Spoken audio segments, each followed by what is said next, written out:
آپ نے اس کو ڈیفنس منسٹر بنایا ہے. وہ ملک کے لیے رسک نہیں ہے. جو پاکستان کی انشورنس ہے اس کا نام عمران خان ہے, جس نے صرف بلوچستان, خیبر پختونخوا, پنجاب کو اکٹھا رکھا ہوا ہے. اس لیڈر کا نام عمران خان ہے. وہ انشورنس ہے اس ملک کا.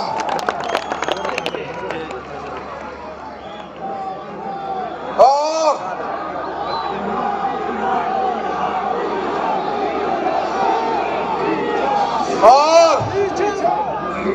آپ کو کیا لگتا ہے کہ آپ ہمیں گورنر راج سے ڈرا لیں گے؟ ہمت پکڑو, ہمت. کل لگانا ہے آج لگاؤ.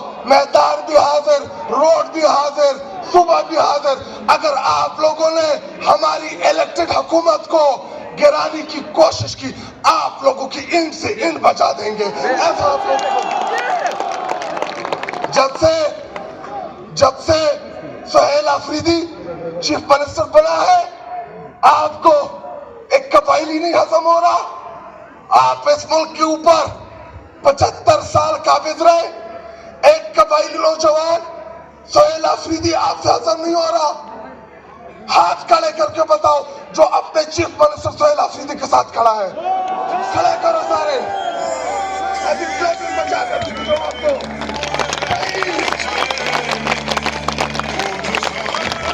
میں آپ سب سے ایک وعدہ لینے آیا ہوں اور آپ نے میرے ساتھ وعدہ لینا ہے. اور رہی بات ڈی چوک کی, آپ لوگوں کا شوق ضرور پورا ہوگا. ٹینشن نہ لیں آپ لوگ. ڈی چوک کسی کے باپ کی جاگیر نہیں ہے. جب ہم جانا چاہیں گے انشاءاللہ ڈی چوک جائیں گے. آپ لوگ فکر نہ کریں. آپ کی قیادت آپ میں سے ہے. آپ کی قیادت آپ کی طرح ہے. ہم کوئی خاص نہیں ہے. ہم اس پارٹی کے کارکنان ہیں. اور میں اپنے لیڈر عمران خان صاحب کا بھی شکریہ ادا کرتا ہوں کہ آپ نے سہیل آفریدی جیسے عام مڈل کلاس نوجوان کو چیف منسٹر بنایا. مجھ جیسے آئی ایس ایف کے پلیٹ فارم سے ایک عام کارکن کو پارلیمنٹری لیڈر بنایا. جب آپ کا اعتماد ہمارے اوپر ہے خان, انشاءاللہ ہم آپ کو مایوس نہیں کریں گے. ہم آپ کے ساتھ چٹان کی طرح کھڑے رہیں گے انشاءاللہ. اور آخر میں مجھے یہ بتائیں, اگر انہوں نے گورنر راج لگایا کدھر جائیں گے؟ کدھر جائیں گے؟ کدھر جائیں گے؟ کدھر جائیں گے؟ کدھر جائیں گے؟ کدھر جائیں گے؟ گورنر ہاؤس جائیں گے پہلے. اگر انہوں نے گورنر راج لگایا تو نہ ان کا گورنر رہے گا اور نہ ان کا راج رہے گا. جب حکومت اور اسٹیبلشمنٹ کے درمیان ڈیڈ لاک پیدا ہوا نوٹیفیکیشن پہ, تو ہماری برائے مہربانی یہ گیٹ کھولے. دا مخامخ گیٹ کھلاو کئی ٹول دا سیکورٹی فورس والا چی ولار دی دا گیٹ کھلاو کئی.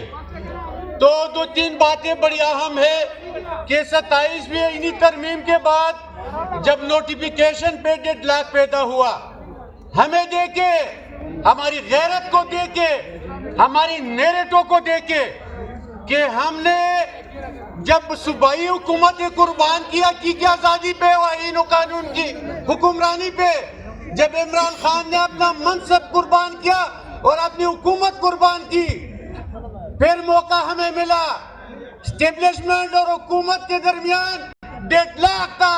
ان کو ضرورت تھی تحریک انصاف کے ساتھ پیچ اپ کرنے کا, لیکن ہم اپنے نیریٹو پہ کڑے رہے, نہ ان کے ساتھ کر جوڑ کی, ورنہ پیپل پارٹی اور ایم کیو ایم تیار انہوں نے بٹائی ہوئی تھی عدم اعتماد کے لیے.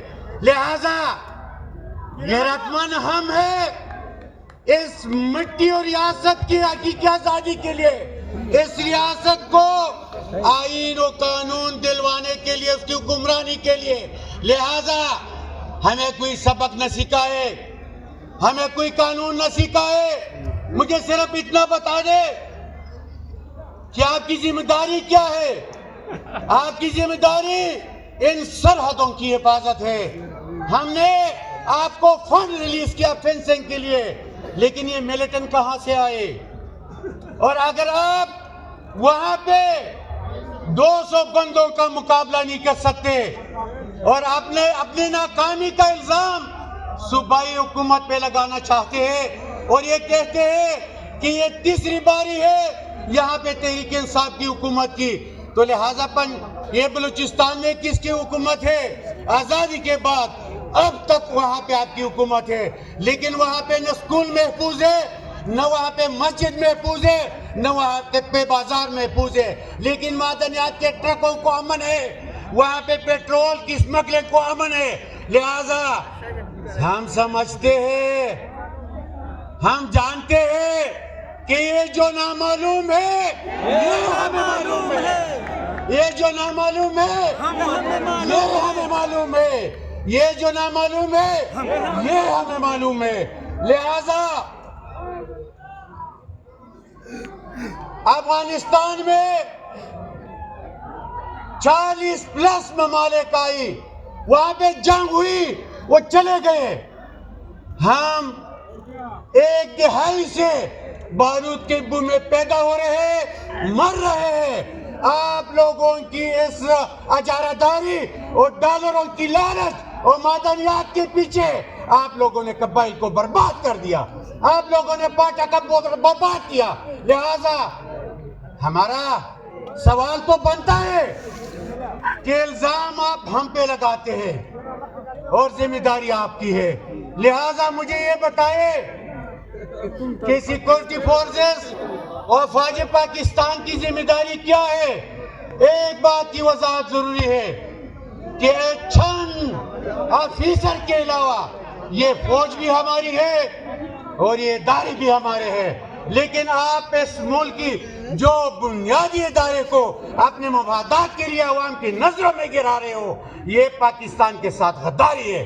میں اس موقع پہ کہ آپ کون ہو، میں آپ سے پوچھتا ہوں کہ ایک گورنمنٹ سروینٹ ہوتے ہوئے ایک سابق وزیر اعظم کو آپ کس طرح للکارتے ہو؟